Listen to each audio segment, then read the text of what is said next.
Beneath the ancient oak trees of St. Michael's Cemetery in Charleston, South Carolina, lie 9 graves that the city's most prominent families refuse to discuss. Each headstone bears the name of a wealthy plantation owner who died between 1851 and 1855, all under mysteriously similar circumstances: sudden paralysis followed by what physicians of the time called merciful death. But in 1923, when the cemetery underwent renovation, groundskeepers made a horrifying discovery that city officials immediately ordered sealed from public record. Inside each of those 9 coffins, the wooden lids bore deep scratch marks from fingernails, and the bodies lay in positions suggesting desperate struggles. What the authorities found next would haunt Charleston's elite for generations: a leather journal buried beneath the cemetery's oldest magnolia tree, written in the careful handwriting of a man named Solomon Fairfax, detailing 4 years of calculated revenge that began with a family's screams and ended with 9 men buried alive. Before we continue with the story of Solomon Fairfax and the dark secret that transformed a gentle healer into Charleston's most methodical killer, we need you to be part of our community of truth seekers. Hit that subscribe button and ring the notification bell so you never miss these buried stories from America's past. And tell us in the comments, what state are you listening from? We love hearing from our audience across the country. The journal's first entry, dated March 15, 1851, began with a single line that would explain everything. "Today I watched my wife and children burn, and I did nothing to stop it." Charleston in the 1850s stood as the crown jewel of Southern aristocracy, where white-columned mansions lined the Cooper River, and fortunes built on rice and cotton created dynasties that believed themselves untouchable. The city's medical community, though small, commanded enormous respect among the wealthy elite who could afford private physicians for their increasingly frequent ailments. Mysterious fevers, sudden weakness, and strange paralytic conditions that seemed to plague Charleston's most prominent families with alarming regularity. Dr. Cornelius Hathaway had established his practice on Meeting Street in 1845, quickly earning a reputation among Charleston's upper class for his innovative treatments and unusual understanding of exotic remedies. His success stemmed partly from his exceptional assistant, a slave named Solomon Fairfax, who possessed an almost supernatural knowledge of medicinal plants and chemical compounds. Solomon had been purchased specifically for Dr. Hathaway's practice after demonstrating remarkable skills in botanical medicine, skills that had been passed down through generations of his family, who had served as healers on various plantations throughout the Carolina Lowcountry. Solomon Fairfax was not the typical field slave that populated Charleston's plantations. Standing tall with intelligent eyes that seemed to catalog every detail of his surroundings, he had been educated alongside the children of his previous master, learning to read and write before such education was strictly forbidden. His knowledge of Latin medical terms impressed even Dr. Hathaway, who had come to rely heavily on Solomon's ability to prepare complex compounds and assist with delicate procedures. The wealthy patients who visited Hathaway's practice grew comfortable with Solomon's presence, often requesting him specifically for his gentle bedside manner and seemingly intuitive understanding of their ailments. But Solomon's life had not always been confined to the sterile walls of a medical practice. For 32 years before coming to Dr. Hathaway, he had lived on the Pemberton plantation 15 miles outside Charleston, where he had married a woman named Celia and raised 3 children, 2 boys and a girl, in one of the plantation's slave quarters. The Pembertons had allowed this arrangement because Solomon's healing skills proved invaluable during the frequent outbreaks of fever and disease that could devastate a plantation's workforce overnight. Solomon's expertise had saved countless lives, both slave and free, earning him a measure of respect unusual for someone in his position. He had developed treatments for everything from snake bites to consumption, using a combination of traditional African remedies passed down from his grandmother and new techniques he learned by carefully observing the white physicians who occasionally visited the plantation. The Pembertons had even allowed him to tend to their own family during times of illness, a privilege that demonstrated the genuine trust they placed in his abilities. However, this relative comfort ended abruptly in March of 1851, when Edmund Pemberton's gambling debts forced him to sell portions of his human property to cover his mounting financial obligations. The sale was to include Solomon's wife and children, who would be separated and sent to different plantations across the state, a common practice that plantation owners justified as business necessity, but which destroyed families as effectively as any natural disaster. Solomon had pleaded with Edmund Pemberton, offering to work additional years without any compensation if his family could remain together. He had even suggested alternative arrangements, perhaps hiring himself out to other plantations during peak seasons to generate additional income. But Pemberton, facing creditors who demanded immediate payment, refused all negotiations. The sale was scheduled for March 14, 1851, at the Charleston slave market, and nothing would change that decision. The morning of March 14th dawned gray and humid, with storm clouds gathering over the Ashley River, as if nature itself sensed the tragedy about to unfold. Solomon had spent the previous night holding his family close in their small cabin, memorizing every detail of their faces, every sound of their breathing, knowing that sunrise would bring permanent separation. Celia, his wife of 15 years, had maintained her composure throughout the ordeal, focusing her energy on preparing their children for what lay ahead. 8-year-old Marcus, the eldest, had inherited Solomon's intelligence and curiosity about the world beyond the plantation. 6-year-old Samuel possessed his father's gentle nature and natural affinity for healing, often helping Solomon gather medicinal plants from the woods surrounding their quarters. Their daughter, 4-year-old Grace, clung to her mother with the instinctive understanding that something terrible was about to happen, though she could not comprehend the full scope of what awaited them. As the slave traders arrived to collect their human cargo, Solomon watched helplessly as his family was loaded into a wagon alongside 6 other families being torn apart by Edmund Pemberton's financial desperation. The children's tears mixed with their parents' desperate promises that they would find each other again, somehow, someday. Promises everyone knew were lies designed to ease unbearable pain. But the true horror began during the journey to Charleston's slave market. Halfway to the city, one of the wagon wheels struck a deep rut in the rain-soaked road, causing the vehicle to tip precariously. In the confusion that followed, Celia fell from the wagon, striking her head against a sharp rock embedded in the roadside. Blood immediately began flowing from the wound, and Solomon, despite his shackled hands, tried desperately to reach her. The slave traders, concerned only with delivering their cargo in sellable condition, made a decision that would haunt Solomon for the rest of his life. Rather than seeking medical attention for Celia, they declared her a loss and ordered the wagon to continue without her. Solomon screamed and fought against his restraints as they left his wife bleeding and unconscious by the roadside, but the other slaves held him back, knowing that resistance would only result in punishment for everyone. The nightmare intensified at the Charleston slave market, where Solomon was forced to watch as his children were sold to separate buyers. Marcus was purchased by a rice planter from Georgetown who specialized in using child labor for the dangerous work of tending irrigation systems in alligator-infested swamps. Samuel was bought by a cotton farmer from the upcountry whose reputation for working slaves to death was well known throughout the region. Grace, too young for field work, was sold to a family in Savannah as a house servant, disappearing forever into the vast network of human bondage that connected southern cities. Through all of this, Solomon maintained an outward appearance of resignation, knowing that any display of emotion or resistance would make his situation even worse.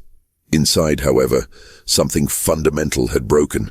The man who had dedicated his life to healing, to preserving life and easing suffering, watched as everything he loved was destroyed by the casual cruelty of men who viewed human beings as property to be liquidated when convenient.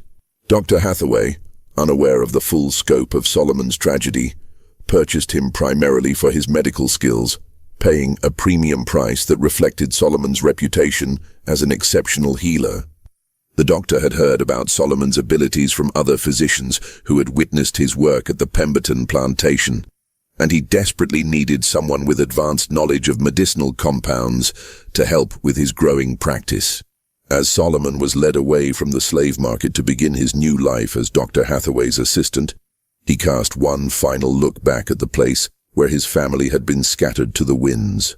In that moment, something cold and calculating settled into his heart, a patience that would allow him to wait, to learn, and eventually to make those responsible pay a price that matched the enormity of their crimes. That evening, alone in the small room above Dr. Hathaway's practice that would serve as his new quarters, Solomon began writing in a leather journal he had managed to keep hidden throughout the ordeal. His first entry, written by candlelight in the careful script he had learned as a child, began with words that would define the next 4 years of his life. Today I watched my wife and children burn, and I did nothing to stop it. But I'm still alive, and I remember every face, every name, every voice that laughed as my world ended. They think they have broken me, but they have only taught me patience. The months following Solomon's arrival at Dr. Hathaway's practice passed in a blur of routine medical procedures and careful observation. Solomon performed his duties with the same quiet competence he had always shown, mixing compounds, preparing treatment rooms, and assisting with patient care.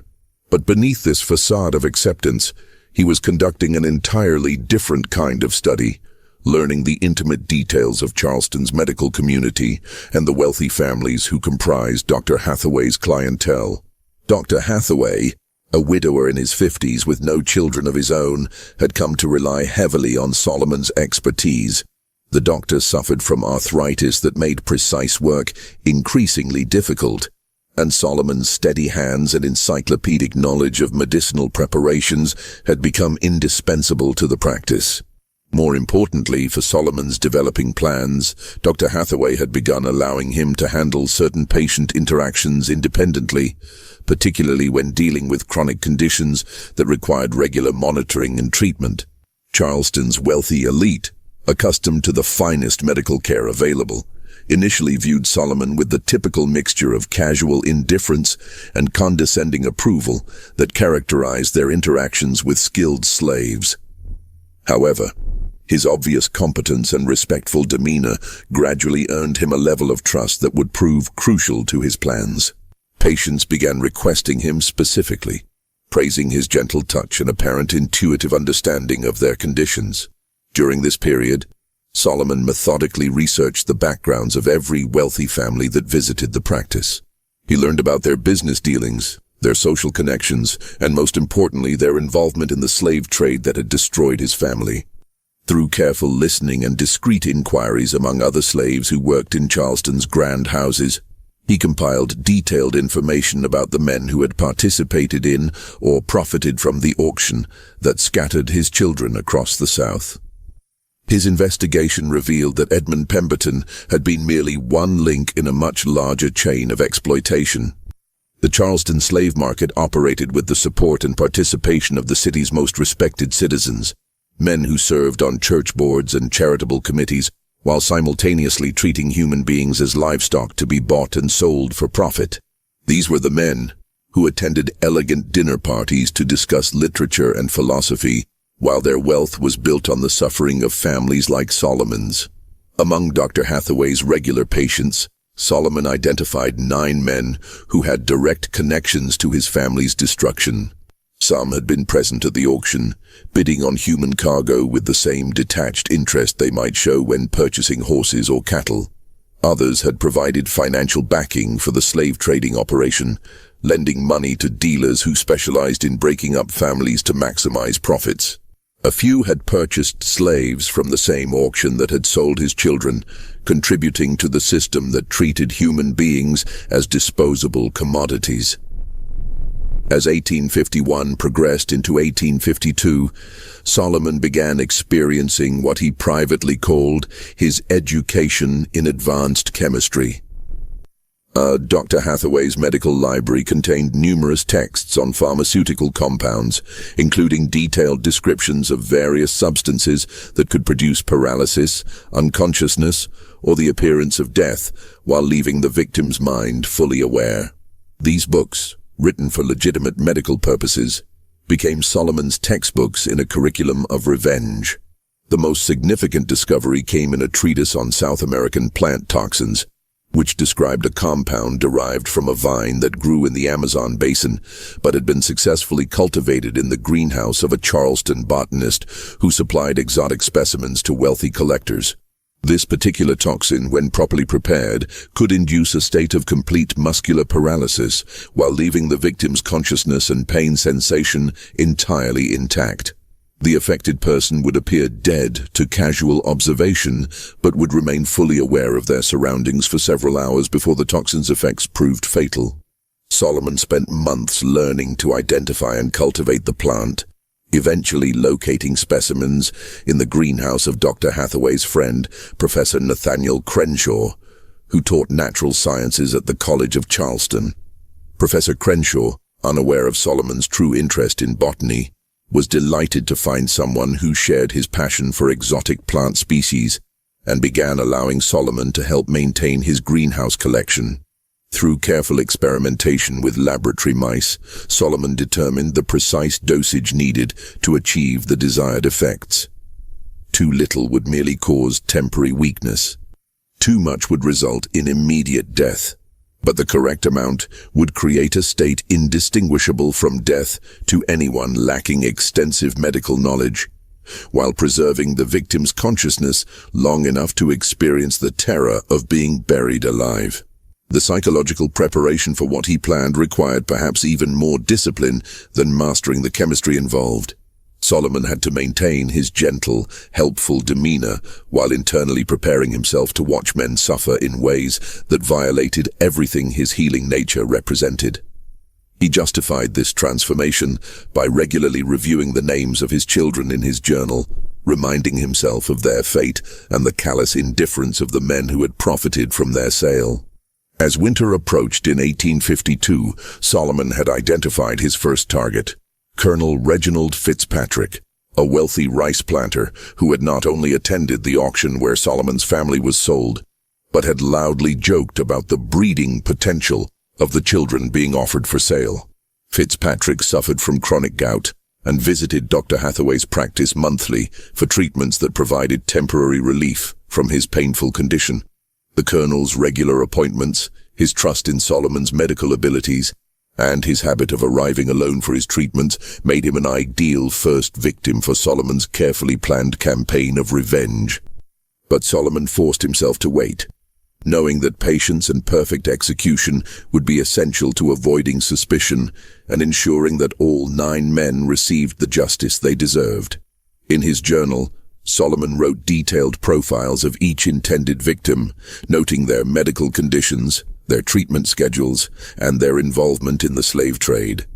These entries read like a physician's case notes, but they documented a very different kind of treatment plan, one designed not to heal, but to ensure that 9 men would experience the same helpless terror that Solomon's children had felt as they were torn from everything they had ever known. The transformation of Solomon Fairfax from healer to methodical killer began with meticulous preparation that spanned the entire year of 1852. Every detail had to be perfect, every contingency planned, every variable controlled. The men he intended to target were not isolated individuals, but pillars of Charleston society, whose deaths would be scrutinized by the city's most prominent physicians and investigated by authorities who would be under intense pressure to find explanations. Solomon's first step involved establishing himself as an indispensable part of Dr. Hathaway's practice. He began arriving earlier each morning to prepare the office, staying later each evening to organize medical supplies, and demonstrating such dedication to his work that Dr. Hathaway increasingly relied on his judgment in medical matters. This growing trust would be essential when Solomon needed to handle certain patients independently without the doctor's direct supervision. The development of his paralytic compound required months of careful refinement. Working in a small shed behind Dr. Hathaway's office, ostensibly to prepare herbal remedies that supplemented the doctor's treatments, Solomon cultivated the toxic vine and experimented with extraction methods. The process was dangerous. Several times he accidentally exposed himself to small amounts of the toxin, experiencing temporary numbness that gave him a terrifying preview of what his victims would endure in their final hours. The compound in its final form was a colorless, odorless liquid that could be easily mixed with other medications without detection. When administered in the correct dosage, it would begin taking effect within 30 minutes, initially causing weakness and disorientation that would be attributed to the patient's existing medical condition.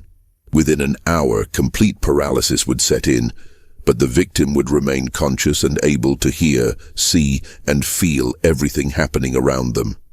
Most crucially, the paralysis would be so complete that it would be impossible to detect breathing or pulse without extremely careful examination. To physicians of the 1850s, lacking modern diagnostic equipment, a patient treated with Solomon's compound would appear to have died peacefully from natural causes. Only someone with extensive knowledge of the toxin's properties would recognize the subtle signs that indicated the victim was still alive but completely immobilized. Solomon's selection of Colonel Reginald Fitzpatrick as his first victim was both strategic and personal. Fitzpatrick's monthly visits for gout treatment provided a predictable schedule, and his arrogant demeanor made him particularly easy to despise.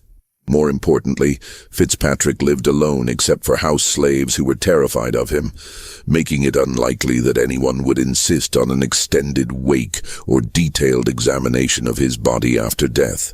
The Colonel's medical history provided Solomon with the perfect cover story.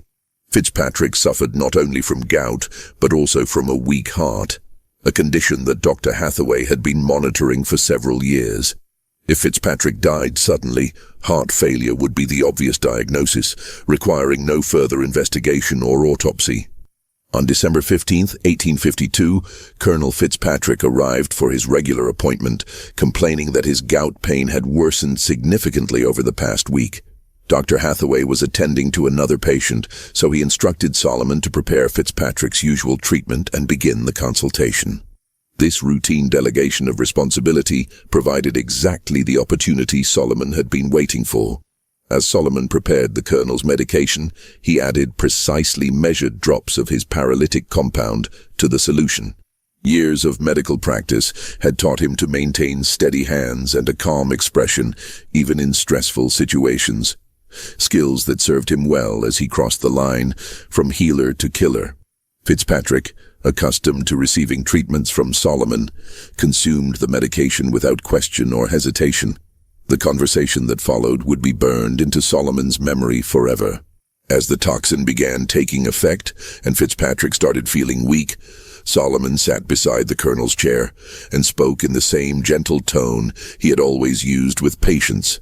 "Colonel Fitzpatrick," Solomon said quietly, "I want you to know that my name is Solomon Fairfax, and you destroyed my family at the slave auction on March 14, 1851. You laughed when my children were sold. You joked about their value as breeding stock. Do you remember that day?" Fitzpatrick's eyes, already glazing over from the advancing paralysis, showed a flicker of recognition and then growing horror as he realized what was happening. He tried to speak, to call for help, but found that his voice had been stolen along with his ability to move. Solomon continued speaking in that same calm, professional tone. "You're not dying yet, Colonel. The medicine I gave you has paralyzed every muscle in your body, but your mind is completely clear. You can hear every word I'm saying. You can feel everything that's happening to you. In about an hour, Dr. Hathaway will examine you and pronounce you dead from heart failure. Your body will be prepared for burial, and tomorrow evening you'll be placed in your coffin and buried in St. Michael's Cemetery." Solomon leaned closer, ensuring that Fitzpatrick could see his face clearly. "But you won't actually die until several hours after you're buried. You'll be completely aware as the dirt is shoveled onto your coffin.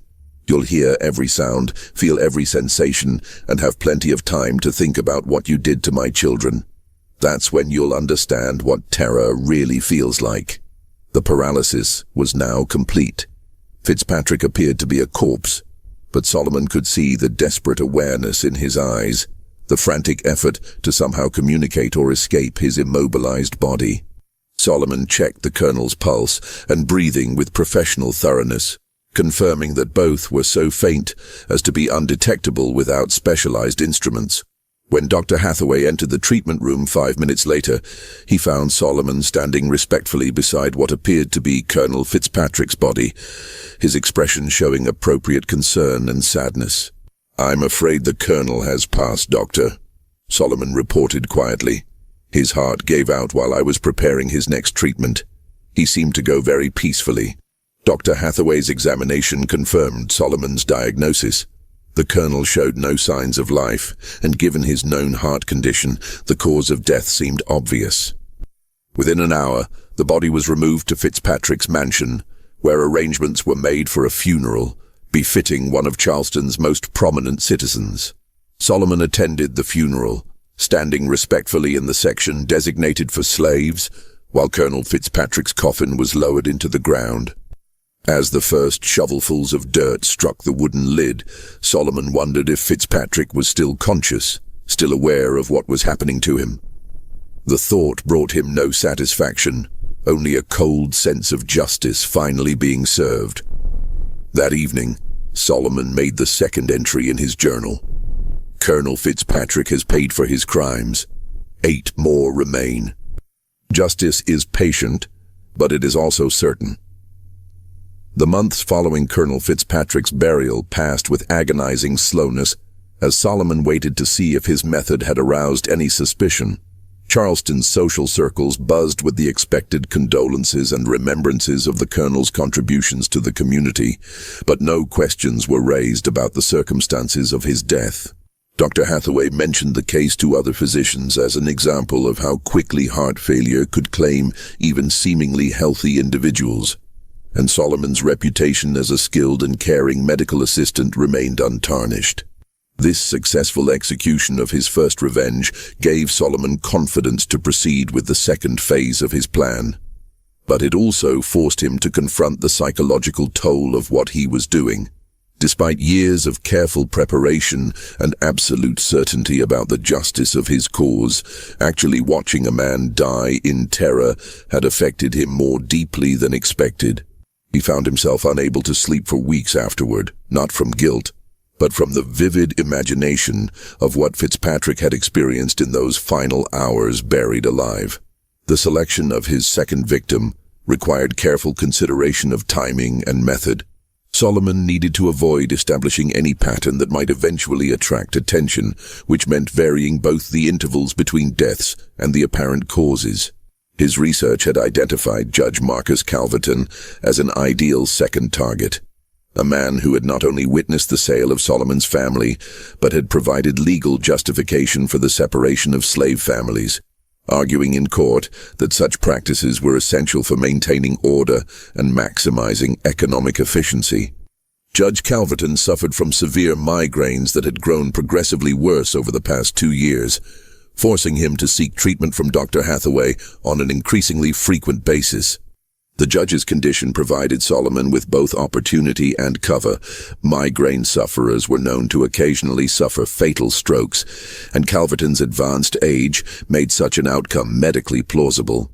But before Solomon could implement his plan against Judge Calverton, an unexpected complication arose that nearly derailed his entire campaign of revenge. In March of 1853, Dr. Hathaway announced that he was considering taking on a junior partner, a young physician named Dr. Timothy Henderson, who had recently completed his medical training in Philadelphia and was eager to establish himself in Charleston's competitive medical community.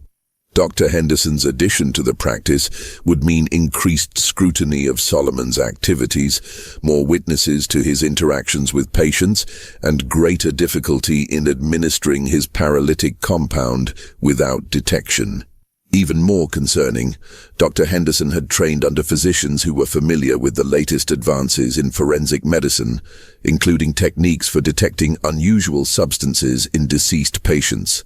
Solomon realized that he would need to accelerate his timeline significantly. Rather than spacing his victims' deaths over several years as originally planned, he would need to complete his mission within months, before Dr. Henderson's presence made continued operations impossible. This compression of his schedule would require him to take greater risks and accept less than perfect conditions for some of his planned murders. The pressure to move quickly led Solomon to his first serious mistake. While preparing for Judge Calverton's treatment in April 1853, Solomon accidentally used a slightly higher dose of his paralytic compound than intended. The judge's apparent death occurred more rapidly than expected, and the intensity of the paralysis was so complete that even Dr. Hathaway noticed something unusual about the body's condition. "Strange," Dr. Hathaway murmured as he examined Judge Calverton's corpse. "The muscle rigidity seems more pronounced than typical for stroke victims. And look at his eyes. There's something almost desperate about their expression." Solomon's heart raced as he watched Dr. Hathaway conduct a more thorough examination than he had performed on Colonel Fitzpatrick. For several terrifying minutes, Solomon feared that his entire plan was about to be exposed. But Dr. Hathaway's medical training, while thorough for its time, lacked the specific knowledge needed to recognize the effects of Solomon's exotic toxin. After 15 minutes of examination, the doctor concluded that the unusual symptoms were simply the result of Judge Calverton's particularly severe stroke. "Poor man must have suffered terribly in his final moments," Dr. Hathaway observed, unknowingly describing exactly what Judge Calverton was experiencing at that very moment, paralyzed but conscious as his body was prepared for burial. Judge Calverton's funeral was attended by even more prominent citizens than Colonel Fitzpatrick's, as befitted a man who had served Charleston's legal community for over 30 years. Solomon watched from the slaves section as the judge's coffin was lowered into St. Michael's Cemetery, just 3 rows away from where Colonel Fitzpatrick lay buried. As the funeral concluded, Solomon noticed something that sent a chill through his blood.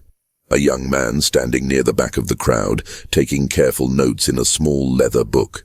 The note-taker was Thomas Grimsby, a journalist for the Charleston Mercury, who had begun investigating what he privately called the prominent deaths phenomenon, a series of sudden fatalities among the city's elite that seemed statistically unlikely. Grimsby had noticed that over the past 6 months, Charleston had lost several wealthy citizens to unexpected medical emergencies, all under circumstances that were medically explainable but collectively suspicious. Solomon's journal entry for that evening reflected his growing awareness that time was running out. Judge Calverton has joined Colonel Fitzpatrick in experiencing true justice, but I fear that others are beginning to notice patterns that could threaten the completion of my mission. I must work faster, even if it means accepting greater risks. The acceleration of Solomon's timeline meant that his third victim would need to be eliminated within weeks rather than months. He selected Captain William Dandridge, a ship owner who had transported slaves from Charleston to markets throughout the South, and who had personally supervised the loading of human cargo with the same attention to detail he showed when handling valuable cotton shipments. Captain Dandridge presented unique challenges as a target. Unlike the previous victims who had visited Dr. Hathaway's office regularly for chronic conditions, Dandridge was generally healthy and only sought medical attention for minor injuries sustained during his maritime activities. Solomon would need to create an opportunity rather than waiting for one to occur naturally. The solution came through Solomon's network of contacts among Charleston's slave community. Kitchen slaves who worked in the grand houses along the Battery often gathered information about their master's activities and shared it with slaves from other households. Through these informal intelligence networks, Solomon learned that Captain Dandridge was planning a dinner party for prominent members of Charleston's shipping community, scheduled for May 20th, 1853. The dinner party would provide Solomon with the perfect opportunity to eliminate his third victim while simultaneously gathering intelligence about potential future targets. Kitchen staff for such events were often borrowed from other households, and Solomon had established friendships with several slaves who worked in food preparation. With careful planning, he could arrange to assist with serving the dinner, giving him direct access to Captain Dandridge and his guests. But even as Solomon refined his plans for the dinner party, Thomas Grimsby was conducting his own investigation into Charleston's recent string of prominent deaths. The journalist had begun visiting St. Michael's Cemetery regularly, noting the locations of recent burials and documenting the medical histories of the deceased. What he discovered would soon threaten everything Solomon had worked to accomplish. Just when we thought we'd seen it all, the horror in Charleston intensifies. If this story is giving you chills, share this video with a friend who loves dark mysteries. Hit that like button to support our content. And don't forget to subscribe to never miss stories like this. Let's discover together what happens next. The evening of May 20th, 1853, marked the beginning of the end for Solomon Fairfax's methodical campaign of revenge. The dinner party at Captain Dandridge's mansion on East Bay Street brought together 12 of Charleston's most influential shipping merchants, creating an unprecedented opportunity for Solomon to study multiple potential victims while eliminating his primary target. Solomon had arranged his participation through Martha, an elderly slave who supervised kitchen operations for many of Charleston's grandest social events. Martha, unaware of Solomon's true intentions, was grateful for his offer to help serve the elaborate meal, as several of her regular assistants had fallen ill with a fever that was spreading through the slave quarters of the French Quarter. The captain's dining room gleamed with crystal and silver as Charleston's maritime elite gathered to discuss the expansion of shipping routes and the increasing profitability of human cargo transport.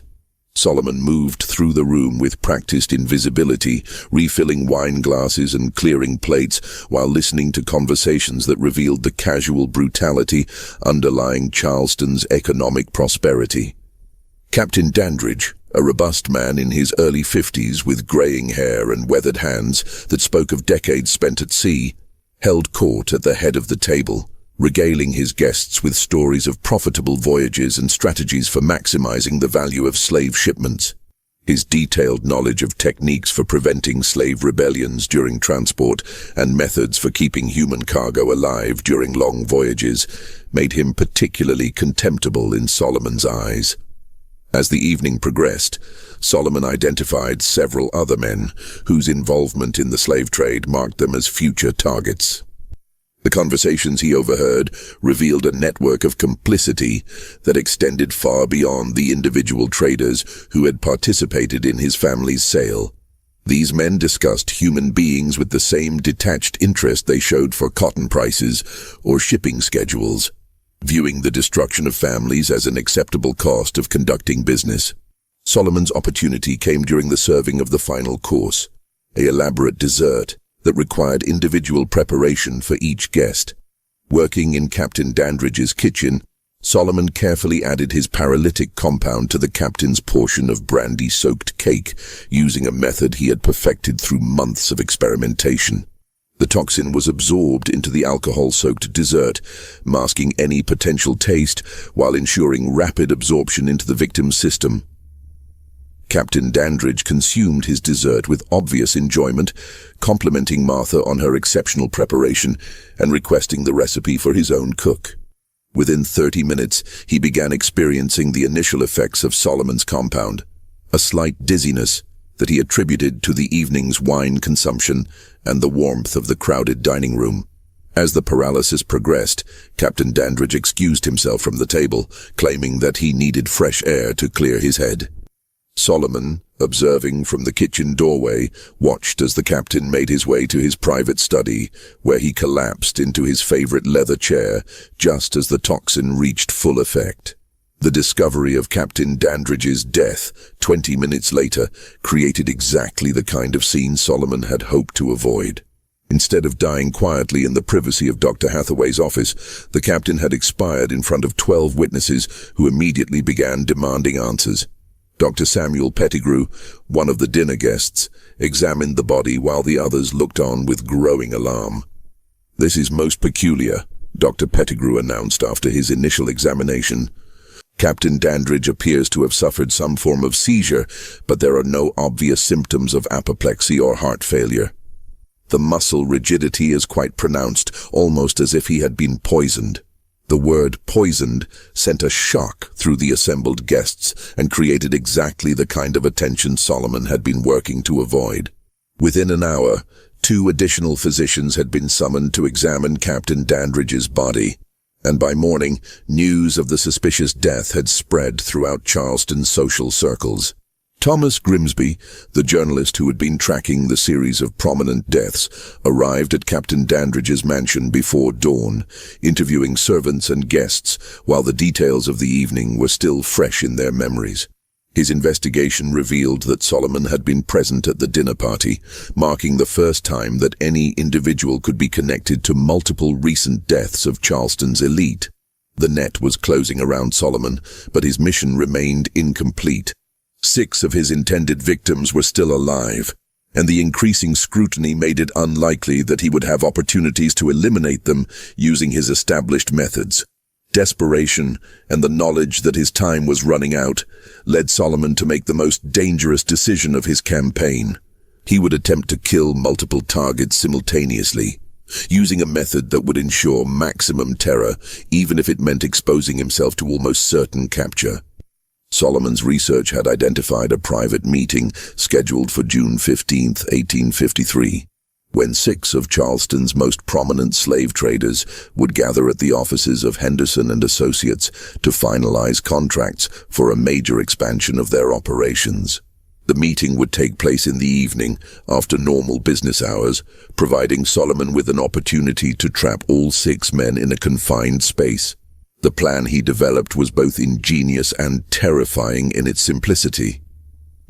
Working at night over the course of 2 weeks, Solomon used his access to medical supplies to prepare a large quantity of his paralytic compound in a highly concentrated form.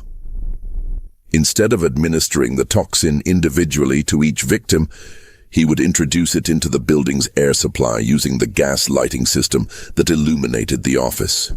The Henderson and Associates building employed a central gas distribution system that fed individual lamps throughout the structure.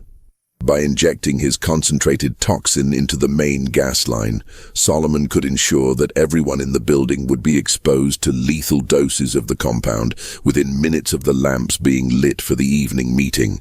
On the night of June 15th, Solomon positioned himself in the alley behind the Henderson and Associates building, waiting for the 6 men to arrive for their clandestine meeting. At exactly 8 o'clock, the office windows began glowing with gas lamplight, indicating that the meeting had begun and Solomon's trap was being activated. Within 30 minutes, the building fell silent. Solomon waited another hour to ensure that the paralysis had taken complete effect before using a duplicate key he had obtained through careful planning to enter the building through the rear entrance. The scene that greeted him in the main conference room was both horrifying and satisfying. 6 men sat around a mahogany table, their bodies frozen in the positions they had occupied when the paralysis struck. Their eyes, the only part of their anatomy still capable of movement, tracked Solomon as he moved around the room, revealing the terror and awareness trapped within their immobilized bodies. Solomon approached each man individually, speaking in the same calm, professional tone he had used with his previous victims. He identified himself and explained exactly what was happening to them, describing in clinical detail how they would remain conscious throughout their burial and the hours of suffocation that would follow. The expressions in their eyes, panic, disbelief, desperate attempts to communicate, provided Solomon with a satisfaction that years of planning had not prepared him to experience. But Solomon's moment of triumph was short-lived.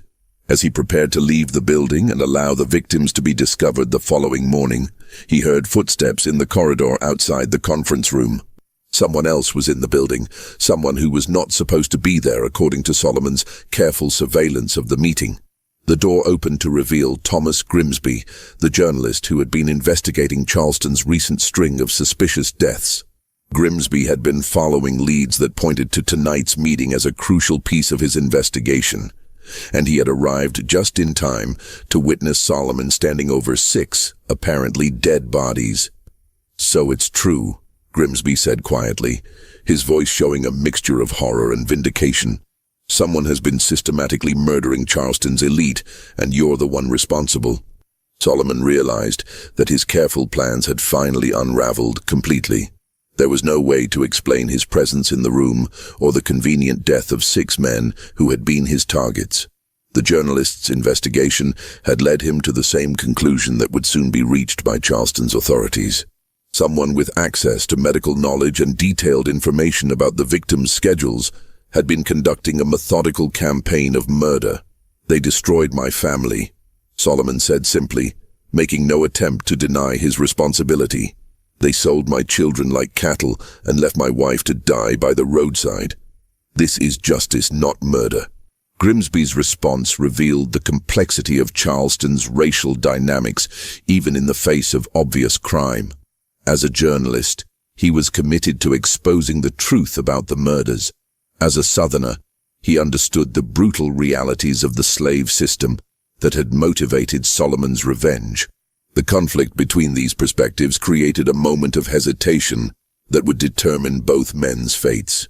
"Those men in there," Grimsby said, gesturing toward the paralyzed victims. "They're still alive, aren't they? That's why their eyes are moving. You've done something to them that makes them appear dead while keeping them conscious." Solomon nodded, seeing no point in denying what was obviously true. "They'll experience exactly what my children felt when they were torn away from everything they knew. They'll have hours to think about what they did, just as my family had hours to contemplate their fate during that wagon ride to the slave market." The conversation that followed would be recorded in Grimsby's own journal, discovered decades later during the renovation of his former residence. The journalist found himself caught between his professional obligation to expose a mass murderer and his human understanding of the injustices that had created that murderer. "I can't let you continue," Grimsby said finally. "But I also can't ignore what drove you to this. Those men participated in a system that treats human beings as property. They profited from breaking up families and selling children. In any just society, they would face consequences for those actions."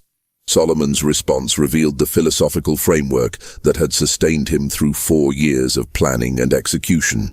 "In a just society, my family would never have been destroyed in the first place.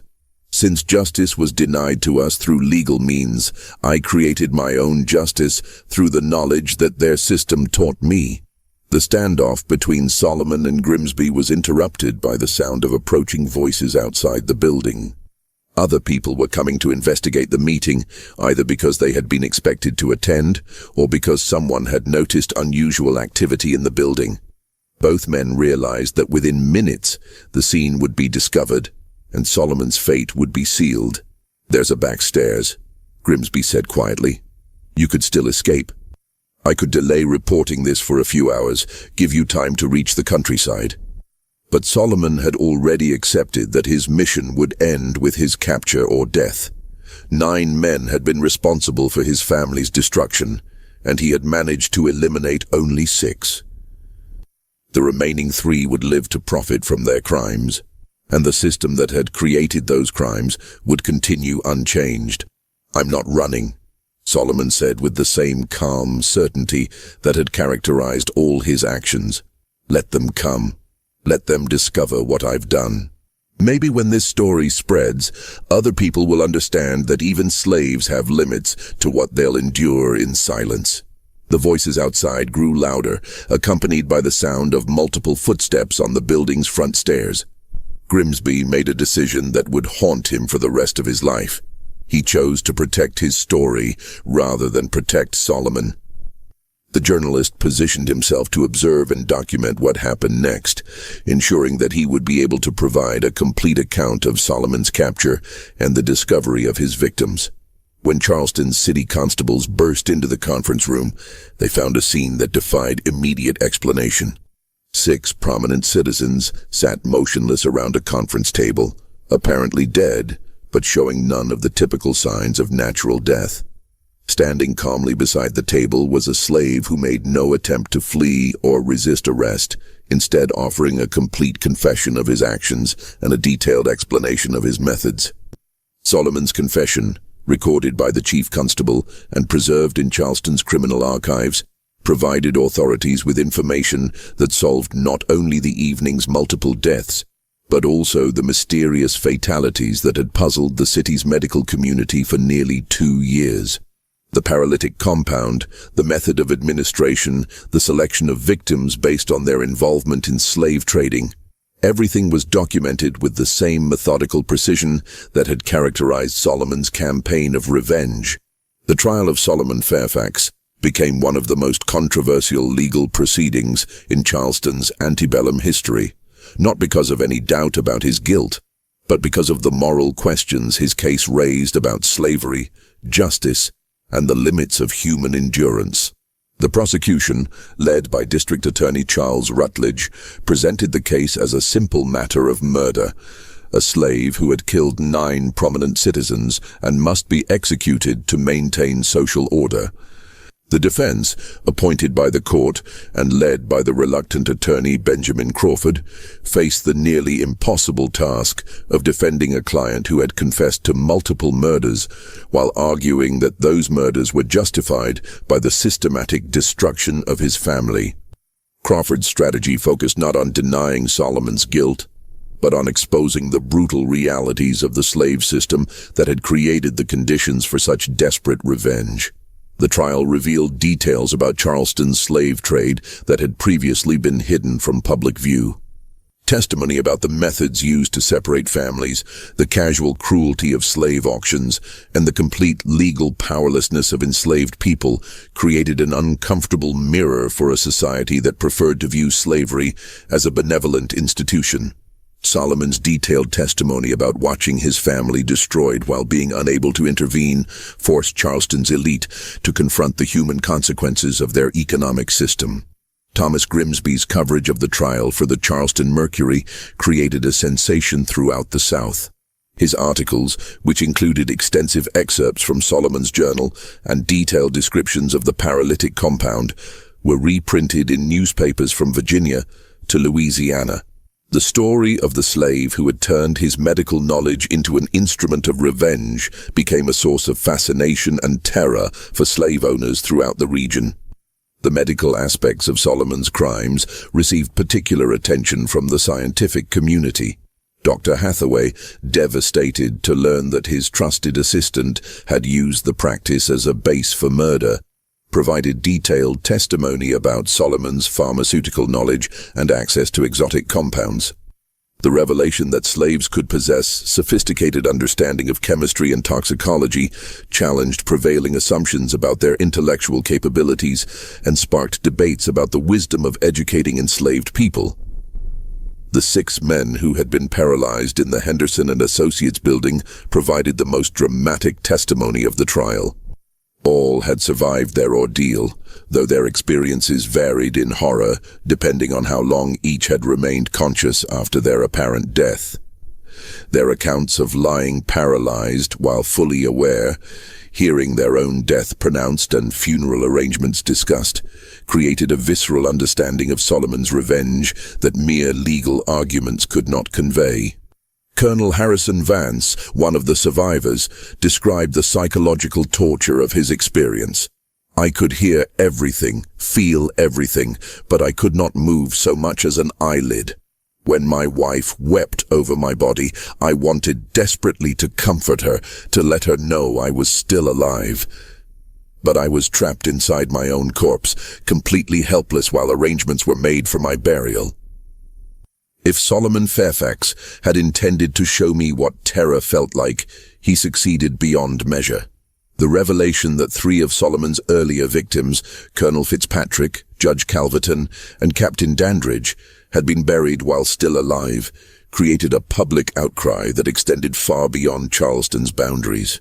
Families throughout the South began questioning whether their own deceased relatives had actually died naturally or had been victims of similar poisoning. The demand for exhumations and post-mortem examinations overwhelmed Charleston's medical community, and created a climate of suspicion that lasted for years. Solomon himself remained calm and articulate throughout the proceedings, showing no remorse for his actions, while expressing regret only that he had been unable to complete his mission against all 9 of his intended victims. His final statement to the court provided a chilling summary of his motivations and methods. "I was trained to preserve life and ease suffering. But when this society destroyed my family while calling it legal and proper, I learned that the same knowledge used to heal can also be used to ensure justice. I do not ask for mercy, because no mercy was shown to my wife and children. I ask only that when you condemn me, you remember that I am not the one who created the system that makes such revenge necessary." The jury's deliberation lasted less than an hour. Solomon Fairfax was found guilty on all counts and sentenced to death by hanging, a verdict that surprised no one given the magnitude of his crimes and the social necessity of maintaining order in a slave-holding society. However, the speed of the conviction did not resolve the moral questions his case had raised about slavery, justice, and the humanity of enslaved people. Solomon was executed on October 15, 1853, before a crowd of over 2,000 people who had gathered to witness the death of Charleston's most notorious criminal. His final words, spoken from the gallows with the same calm certainty he had shown throughout his trial, were recorded by Thomas Grimsby and published in newspapers throughout the South. "I die knowing that 9 men experienced the terror my children felt when they were sold away from everything they loved. That knowledge makes my death worthwhile. But this system that creates such desperation will continue, and other families will suffer as mine did. When that happens, remember that even the most patient man has limits to what he will endure in silence." Solomon's body was buried in an unmarked grave outside Charleston city limits, in accordance with laws prohibiting the interment of executed criminals in consecrated ground. But his journal, confiscated as evidence during the trial, was never returned to authorities after the proceedings concluded. Thomas Grimsby, who had been allowed to examine the journal during his coverage of the trial, had made extensive copies of its contents before returning the original to the court clerk. Years later, when Grimsby was preparing his memoirs, he decided to bury Solomon's journal beneath the magnolia tree in St. Michael's Cemetery, near the graves of the men Solomon had killed. The journalist's own account, written in 1889, explained his decision. "I could not bear to destroy the record of such methodical revenge, but I also could not allow it to inspire others to similar actions. Perhaps future generations, with different perspectives on justice and slavery, will be better equipped to understand the terrible necessity that drove Solomon Fairfax to become both healer and killer." The discovery of Solomon's journal in 1923, during the cemetery renovation that revealed the scratch marks inside 9 coffins, provided the final confirmation of a story that had passed into legend. The physical evidence, the scratches made by fingernails desperately clawing at wooden coffin lids, proved that Thomas Grimsby's account had been accurate in every detail. Charleston's city government immediately classified the discovery as sensitive historical material and sealed all records related to the case. The official explanation cited concerns about public safety and the potential for racial tensions, but many believed the real motivation was protecting the reputations of prominent families whose ancestors had participated in or profited from the slave trade.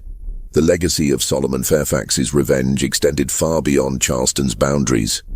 Throughout the antebellum South, slave owners became increasingly suspicious of educated slaves, particularly those with medical knowledge or access to pharmaceutical compounds. New laws were passed restricting slaves' access to books, medical training, and scientific knowledge, as authorities recognized that education could transform the oppressed into dangerous opponents. The case also influenced the development of forensic medicine in the United States. The exotic paralytic compound that Solomon had used prompted research into methods for detecting unusual toxins in deceased victims, leading to advances in post-mortem examination techniques that would prove valuable in future criminal investigations. But perhaps the most significant impact of Solomon's story was its effect on the national debate about slavery itself. The revelation that even the most seemingly docile and loyal slaves might harbor years of accumulated rage challenged fundamental assumptions about the institution's stability and moral justification. If a man like Solomon Fairfax, educated, skilled, and trusted by his masters, could plan and execute such methodical revenge, what did that say about the true feelings of the millions of other enslaved people throughout the South? This mystery shows us that even in the darkest chapters of American history, individual acts of resistance could shake the foundations of seemingly unshakable systems. The story of Solomon Fairfax reminds us that justice delayed is not always justice denied. Sometimes it simply takes a different, more terrible form. What do you think of this story? Do you believe that Solomon's actions were justified by the destruction of his family? Or was his revenge simply another form of evil? Leave your comment below and share your thoughts about this chilling tale from Charleston's buried past. If you enjoyed this dark journey into America's hidden history and want more stories that reveal the secrets our ancestors tried to forget, subscribe now, hit the notification bell, and share this video with someone who appreciates the complex truths that lie beneath our nation's official histories.